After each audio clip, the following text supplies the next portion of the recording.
Bonjour à tous, l'hippodrome d'Auteuil est au programme de cette nouvelle quotidienne Quintet Flash. En effet, ce mardi, ce sera l'occasion du prix Alain et Gilles de Goulaine. On va évoluer sur 3600 mètres, ce sera des haies pour l'occasion.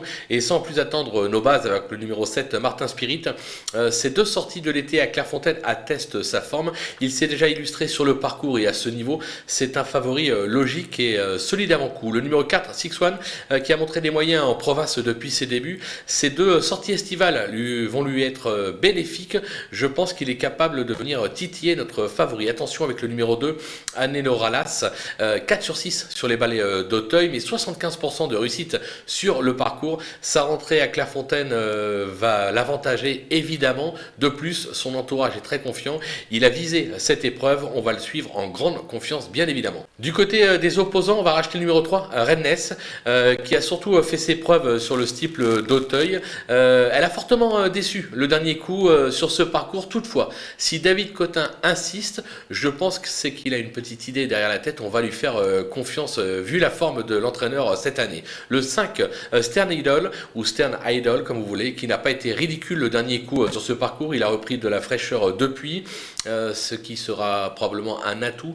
Il ne faudra pas le sous-estimer. Le numéro 14, Comfort Win, qui vient d'ouvrir son palmarès sur les balais de Clairefontaine. Il s'est déjà bien comporté sur le parcours d'Auteuil. Je pense qu'il peut faire afficher une belle cote à l'arrivée de cette épreuve. Le coup de poker, et ce ne sera pas celui de tout le monde puisque je pense qu'elle sera totalement abandonnée dans la presse, c'est le 13, Eximia, performante en plat. Elle est moins constante sur les balais, mais elle y a déjà dévoilé quelques petits moyens. Je trouve que l'engagement est favorable. Son entourage dit qu'elle est capable de surprendre en pareille compagnie. Elle peut faire afficher une très très belle cote. Ça peut être amusant à tenter sur un ticket. Les outsiders, ils sont nombreux avec le 11 Hermès d'Allier qui a couru en progrès cet été sur l'hippodrome de Nancy et sur l'hippodrome de Dieppe.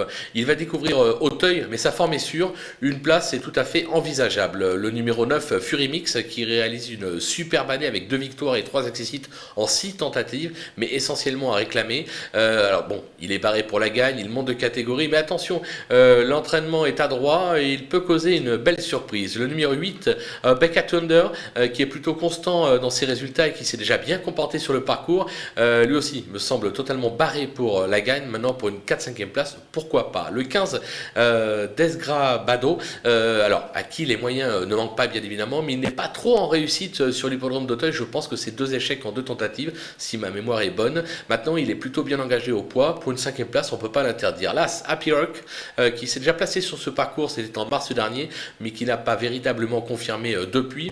Je la trouve très chargée au départ de cet événement, raison pour laquelle je la place aussi bas dans ma sélection. Et enfin le numéro 16, Septic Girl, qui s'est fort bien comportée au Lion d'Angers par 2 fois cet été, mais à un niveau moindre. Elle va découvrir l'hippodrome d'Auteuil, raison pour laquelle je la garde en bout de piste, mais sans trop y croire, on va pas se le cacher. Les délaissés, il en reste 3. Le 6, Asmar Béré, qui a été arrêté dans l'univers 2 sur ce parcours, c'était en mars dernier, il n'a pas été revu depuis.